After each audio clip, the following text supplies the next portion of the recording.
دیکھا غریب نواز نے دونوں کی جانب اپنے ہاتھوں کو بڑھایا. ادھر حضرت ابو اسحاق شامی ہے, ادھر حضرت علامہ ممتاز دین بری رحمۃ اللہ کی تعالی علیہ ہے. دونوں نے اپنے سلسلے میں لے لیا اور لینے کے بعد یہ سفر طے ہوتا ہے.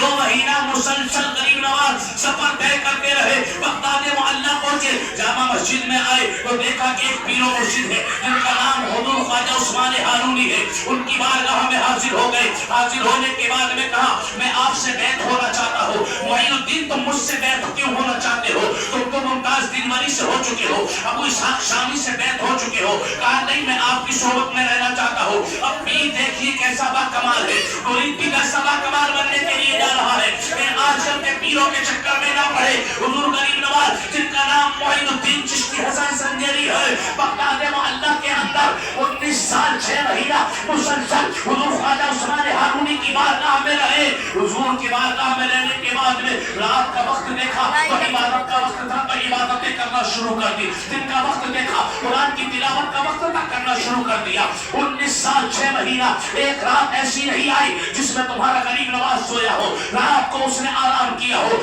آج تم غریب نواز کے نعرے لگاتے ہو, ان کے نام کی نیازیں کرتے ہو. ذرا تم بتلاؤ تم کتنی راتوں کو جاگ کر اپنے رب کو راضی کرتے ہو. تم مجھے بتلاؤ کہ غریب نواز سے محبت کرتے ہو, کتنی تم نمازیں پڑھتے ہو, کتنی تمہاری نمازوں میں خشوع اور خضوع نظر آتا ہے. 19 سال 6 مہینے کے بعد میں آواز آتی ہے روزہ رسول سے, عطائے رسول بنایا جا رہا ہے. معین الدین تم بغداد کو چھوڑ دو اور میرا بیٹا بن کر کے تم ہندوستان چلے جاؤ. وہ ہندوستان جو کفرستان کی سرزمین ہے, جہاں پر لوگ پیڑوں کو پوجتے ہیں, پتھروں کی پوجا کیا کرتے ہیں, لوگ آسمان میں نکلنے والے چاند سورج کو اپنا خدا تسلیم کرتے ہیں. حکم ہوتا ہے چلے جاؤ. اپنے پیر کی بارگاہ میں گئے اور جیسے ہی گئے کہا حضور میں جانا چاہتا ہوں, مجھے حکم مل گیا ہے, اب میں ہندوستان جا کر دین کا کام کرنا چاہتا ہوں. اللہ اکبر. حضور خواجہ عثمان ہارونی جن کی صحبت میں 19 سال 6 مہینہ رہے تھے, اوپر سے نیچے تک دیکھا. دیکھنے کے بعد ارشاد فرماتے ہیں معین الدین کہ تم جانے کے لائق ہو گئے, حضور آپ کی اجازت ہو تو چلا جاؤ. ادھر رسول کا حکم ہے,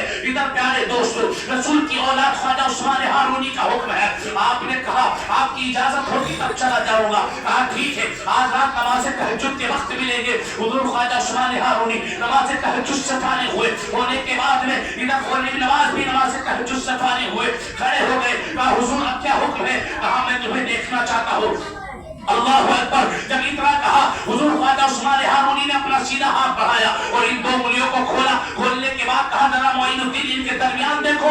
دیکھا تو کچھ نظر نہیں آیا. پیارے دوستو وہی پردہ نظر, وہی انگلیاں نظر آ رہی ہے. آسمان کی جانب دیکھا, نیلا آسمان دکھائی دے رہا ہے, پیچھے کچھ دکھائی نہیں دے رہا ہے. غریب نواز سے پوچھا معین الدین تمہیں کچھ نظر آیا؟ کہا حضور نہیں. کہا اپنی آنکھوں کو بند کرو. یہ کیسا پیر کامل ہے کہ آنکھیں بند کرا رہا ہے. لیکن پیارے ہم نے جس حدیث مبارکہ کو پڑھا, بخاری شریف جلد نمبر 1 صفحہ نمبر 372 کی حدیث پاک ہے کہ جب اللہ کے نبی صلی اللہ تعالی علیہ وسلم نے حضرت علی سے بت توڑنے کے لیے کہا تھا تو آپ نے کعبۃ اللہ کے اندر اپنے کاندھے پہ علی کو کھڑا کر کے ارشاد فرمایا تھا علی اپنی آنکھیں بند کرو. حضرت علی نے جب آنکھوں کو بند کیا تھا پھر نبی نے فرمایا علی اب آنکھوں کو کھولو. علی نے جب آنکھوں کو کھولا تو علی بیان فرماتے ہیں جیسے میری آنکھیں کھلتی گئی ویسے ہی آسمان کے پردے ہٹتے چلے گئے. آخر میں میری نگاہ لوح محفوظ پر رک گئی. میں نے کہا یا رسول اللہ سب کچھ دیکھ لیا.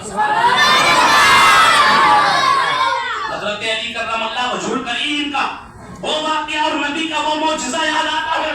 حضور خواجہ عثمان ہارونی کی تعریف پڑھ کر غریب نواز سے ارشاد فرمایا دیکھو کچھ نظر نہیں آ رہا, آنکھیں بند کرو. آنکھیں بند کی. کہا اب کھولو. اب کھولا, دیکھنا شروع کیا تو مشرق سے لے کے مغرب تک سارے پردوں کو ہٹا دیا. کس نے ہٹایا؟ ایک پیر کامل حضور خواجہ عثمان ہارونی نے ہٹایا. آسمان کی جانب انگلیوں کو کیا اور انگلیوں کے درمیان دیکھنے کے لیے کہا.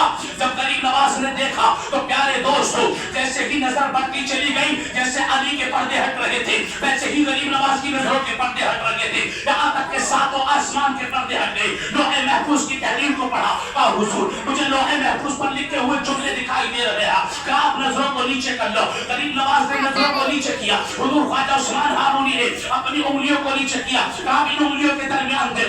دونوں انگلیوں کے درمیان دیکھنا شروع کیا. زمین کا پہلا طبقہ ہٹا, دوسرا ہٹا, تیسرا ہٹا. اس طریقے سے تحت الثری نظر آیا. حضور مجھے تحت الثری نظر آ رہا ہے.